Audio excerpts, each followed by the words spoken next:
Is Shashi Tharoor leaving the Congress party? A man with a steel spine, the unflinching Shashi Tharoor. The Congress MP's cosmopolitan style has always made him stand out in a system that's more attuned to roadside rallies and combative rhetoric. My life dream is to talk English like you. ये शशि थरूर अंग्रेज आदमी बाड़न। एक हिंदी मुहावरा जानता हूं कि घर की मुर्गी दाल बराबर लेकिन आजकल इन सरकार की वजह से महंगाई इतनी बढ़ गई है कि घर की दाल भी मुर्गी बराबर हो गया है.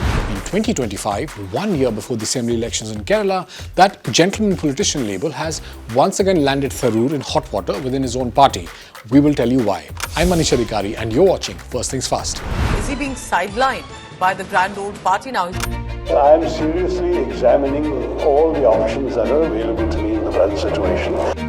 It sounds like Shashi Tharoor is sending a message loud and clear to the Congress High Command. He's got options and he's not afraid to explore them if he feels sidelined. The diplomat turned MP has now stirred the pot by praising the CPM-led government's policies in Kerala, a move that seems to have irked his party.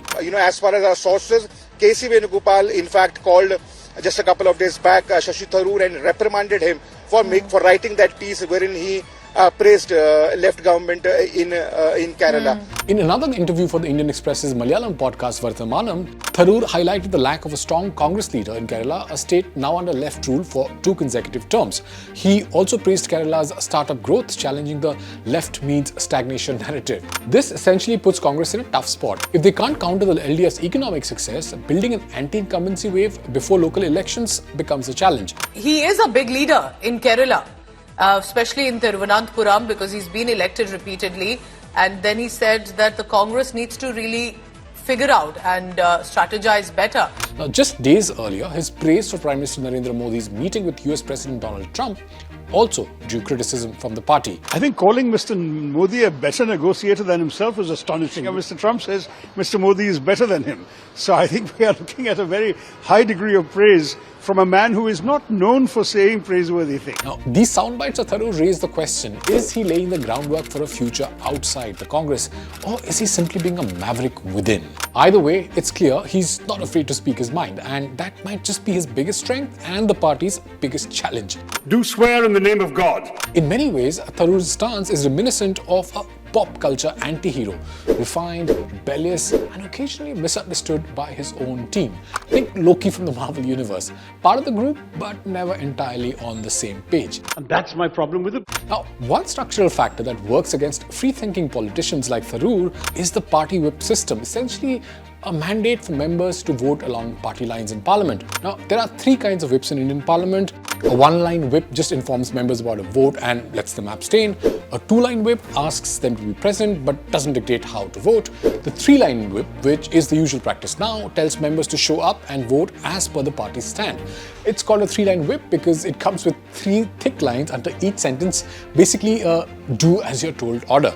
Now, it's bad enough that this is the norm inside Parliament, but even worse, this virtual gag extends even outside in the daily run of politics. It's almost blasphemous, therefore, to praise another party, and Tharoor is known to give in every once in a while. Our parliament is the result of that magical exchange of hopes and promises. A 23-year career as a diplomat in the United Nations, Tharoor, some say, has been exposed to the ways of Western democracies, where speaking out of turn as a politician doesn't invite the rap on the knuckles as it does in India. Not all those who introduce speakers have realized that the internet might give you credit for things you've never actually done. Also, a polished accent and a Twitter feed sprinkled with references to Shakespeare or Game of Thrones might charm the social media savvy crowd. But on the ground, perceptions of elitism can be a political curse in a country where mass appeal hinges on colloquial expression and direct voter connect. You gave us the English language, I took it back. Ultimately, whether Tharoor is a misfit because of his cosmopolitan style or because the system does not give thinkers enough room to breathe is open to debate. What's not in question is that Tharoor is a rare breed, the charming gentleman in an arena that prizes the hardened street fighter. And in Indian politics, that's both an asset and a liability he's yet to fully overcome. Tell us what you think about Shashi Tharoor, whether he should stay on in the Congress, or maybe just go on and write more books, offer more lectures maybe, or join the BJP? I'm Manish Adhikari. Thank you for watching First Things Fast.